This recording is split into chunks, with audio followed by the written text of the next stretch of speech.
Hey, this is your girl, msyelladiva. I'm bringing you another episode of The Real Housewives of Salt Lake City, Season 6, Episode 18, Reunion Part 2. Okay? If you're new here, welcome. Welcome. We do reviews here. Okay. And if you're returning, welcome back, y'all. Welcome back. This is the Diva Nia Show. If you give me a thumbs up... Give me a thumbs up, okay? And like and share and comment and subscribe to my channel. We will begin, okay? Oh, boy. This shit is boring, okay?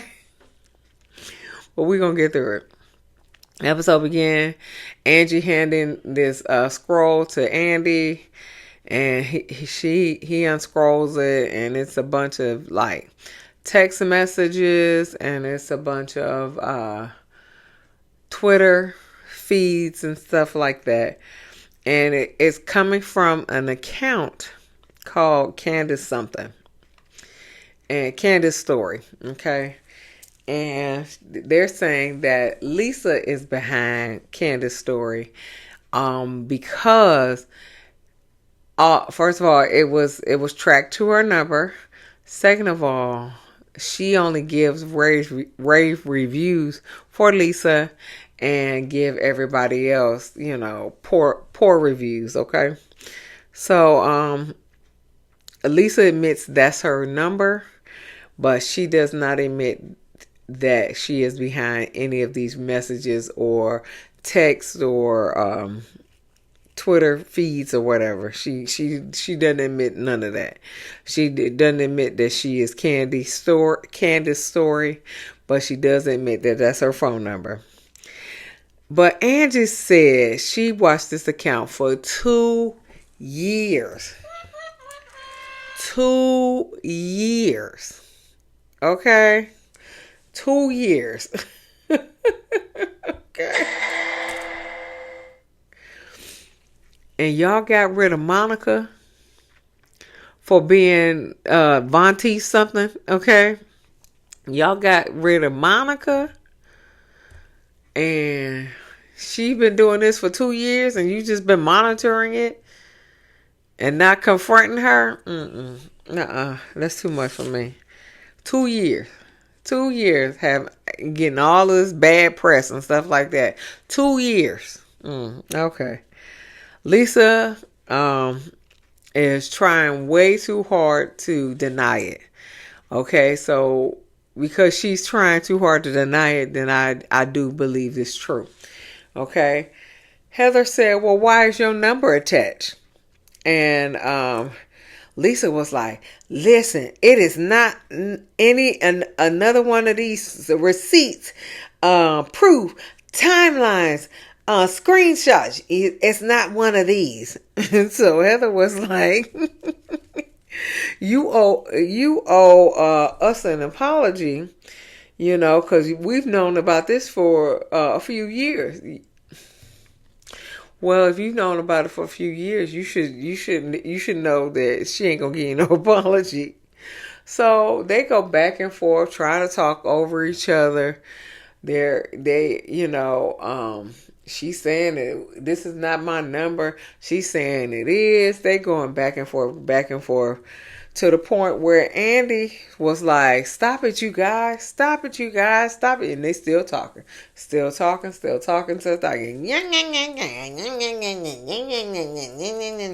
Andy was like, I'm done. And he got up and walked off the stage. And Andy got up and walked off stage. Pretty much. He said, I'm done. He said, y'all not listening to me? I'm done.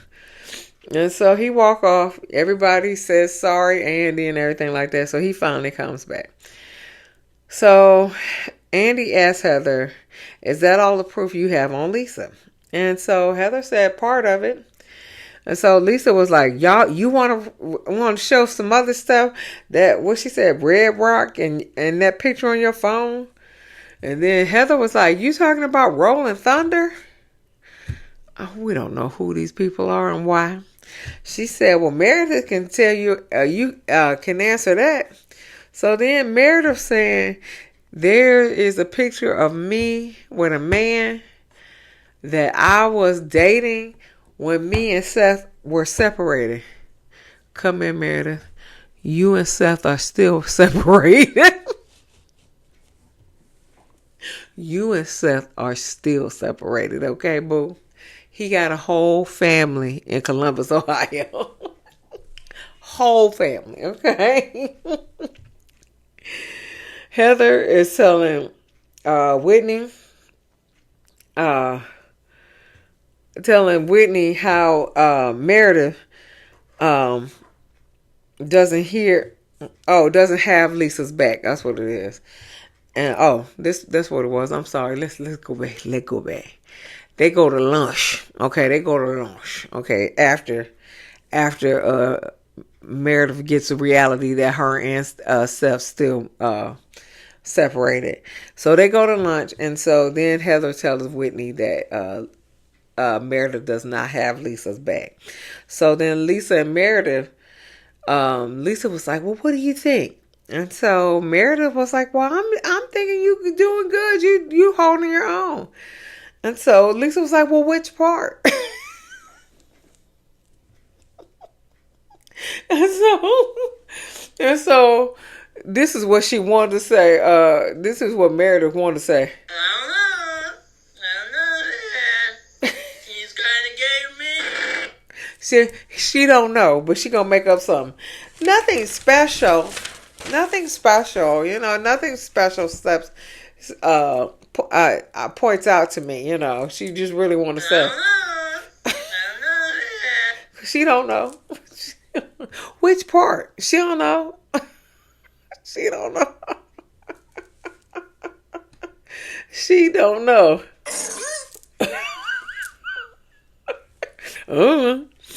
So they do Mary montage. Mary is crying, seeing her son. He went over to his ex-wife's house to try to get back with her or something like that. And they filed a restraining order against him. And then he went back again, and they called the police, and they tased him. And so he went to jail, and he got to be in jail until next month.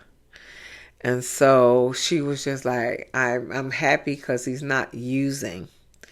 But you can get drugs in jail too, Mary. Okay, you can get drugs in jail, and they concoct drugs in jail. Like that jail liquor. With the potatoes and all that other stuff. Yeah. So you still can get drugs in jail. Hopefully he's not getting drugs in jail, and hopefully it's a wake-up call for him. So Mary says, she calls her every day, and he just wants books. And so Mary was like, Heather, maybe you can send her your book. And so she was like, it's probably a good thing. She said, because there's a chapter in there about you. And Mary was like, is it? And then Andy was like, well, you ain't read her book? And she was like, no. I mean, I ain't read her book either, so I don't know. But Robert Jr., I really feel sorry for him because he grew up with the understanding and the stigma of his mama marrying her step-grandfather. And I know that was a sore spot. I know that was a point of contention in that church. And that's why they had split up and things like that. And I know, and I can tell what the kids were saying, and teasing him and stuff like that. So I think he got into drugs because he was trying to escape his reality. And his reality is he is a product of a mama and a step grandfather. And that's a shame. And it's not. It's a shame on one hand, but it's a beautiful thing that you got this beautiful son.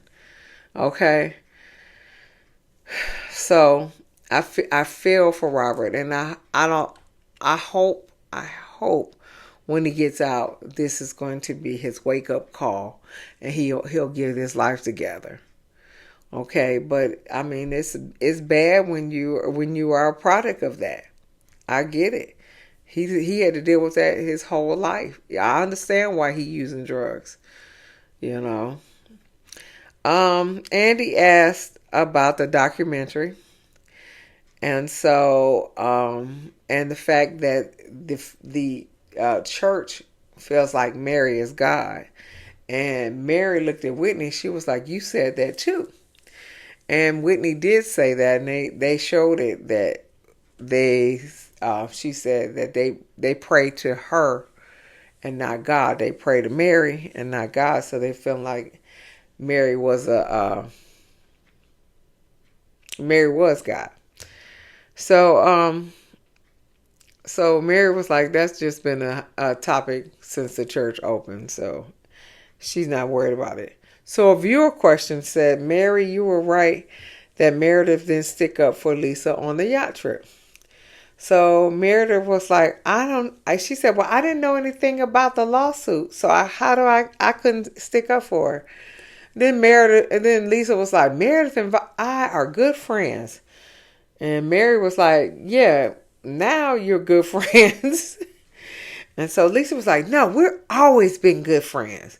And so Mary was like, even when you call her a whore and slept with all in New York, yes, everybody remembers that. Okay, everybody remembers that hot mic moment. Okay, clock it, Mary, clock it. And so, and Andy's face was like, yeah, that's a good point. And so Lisa was like, I'm so motherfucking sick of hearing the same goddamn thing on repeat. Mary was like, don't use the guy's name in vain. And she was like, I'm sorry. I'm frustrated. Frustrated. Not frustrated. Frustrated. And she was like, however you pronounce that word. You pronounce it frustrated. Not fuss like you fussing.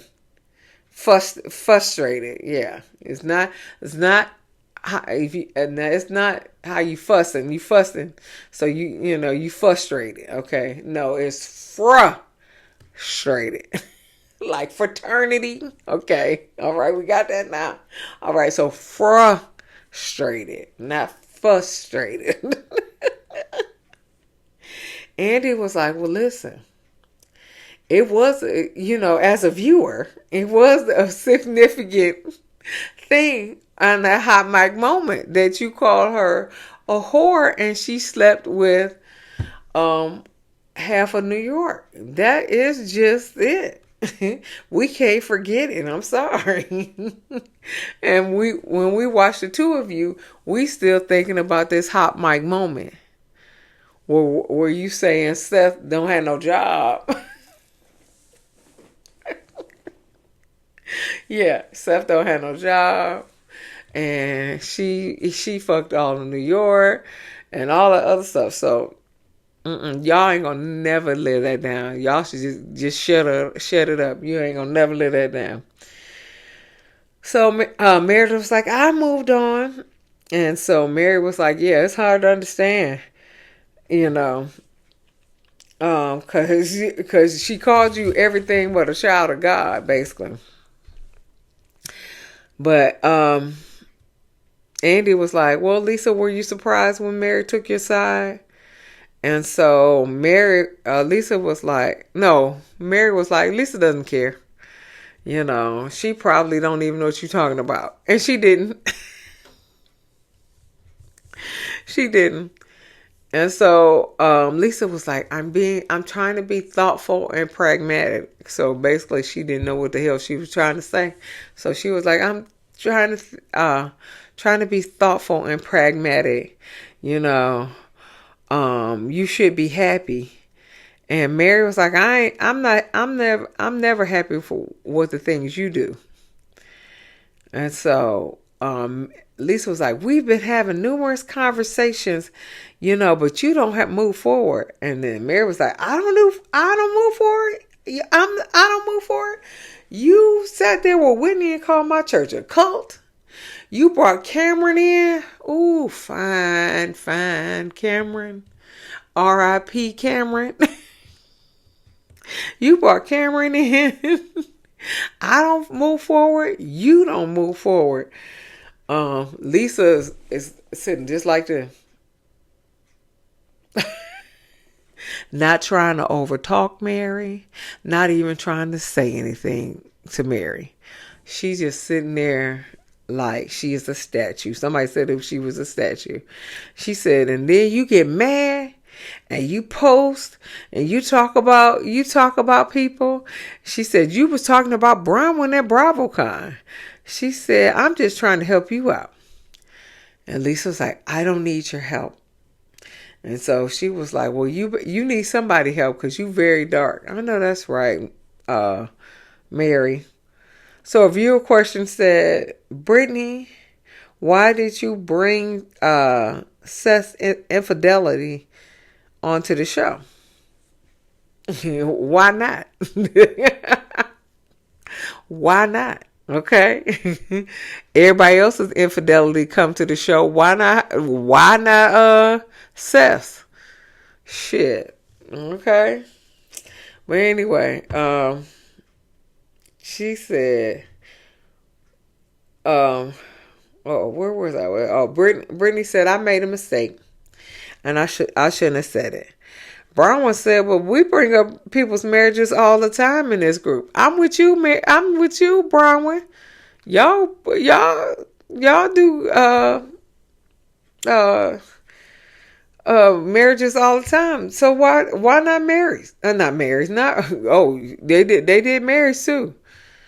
But what they did marries, Angie's. Heather ain't never been married, so we don't know about that. Yeah, and Brittany had never been married, but they did Bronwyn's, Angie's, Mary's. Why not Meredith? Shit. Good for the goose is good for the gander. And so Bronwyn was like, yeah, we bring up marriages a lot in the group. She said, but I don't flip out, Meredith, you said firsthand that my husband was cheating. Did I try to bully somebody? What, did I try to throw shade? No, I did not. Okay. So, what's good for the goose is good for the gander. A viewer question came in saying, why did anybody record anything on this plane? I'm with y'all. Okay. But I don't believe Meredith. I don't believe them at all. Her or Lisa. I don't believe neither one of them. I believe Mary. Okay? I believe Mary. So if Mary said they did it, they did it. And that's the bottom line. Okay? If Mary said she acted a goddamn fool, she acted a goddamn fool. Okay? And that's all I'm saying about that shit. Meredith, no, so Heather was like, what type of piece of shit person would record? So Meredith whispers to Whitney talking about she calling her cousin a piece of shit. And then Meredith looked at Whitney talking about she calling you a piece of shit. And Whitney looked confused like, what are you talking about? What are you talking about? And I'm confused too. I don't remember her calling her a piece of shit. But then Brittany said, well, imagine if I would have tried to record. And so Andy said the same thing. He said, I thought that too, because Meredith's reaction to you last year, that's the reason why you didn't record this year. Because Meredith lost her mind when she was recording. Lost her mind, just like she did on that airplane. You can't tell me that she didn't do it. You can't tell me. And then Heather and Meredith go back and forth. And Meredith was like, I'm not going to talk over you because you've been screeching at me for 2 months. And so Heather was like, I screeched at you for 2 months. Our friendship is over. Buckle up. It's not going to be a fun ride, Meredith. Shut up, Heather. Shut up. Lisa was like, that sounds like a threat. And Heather was like, it is. Anyway. And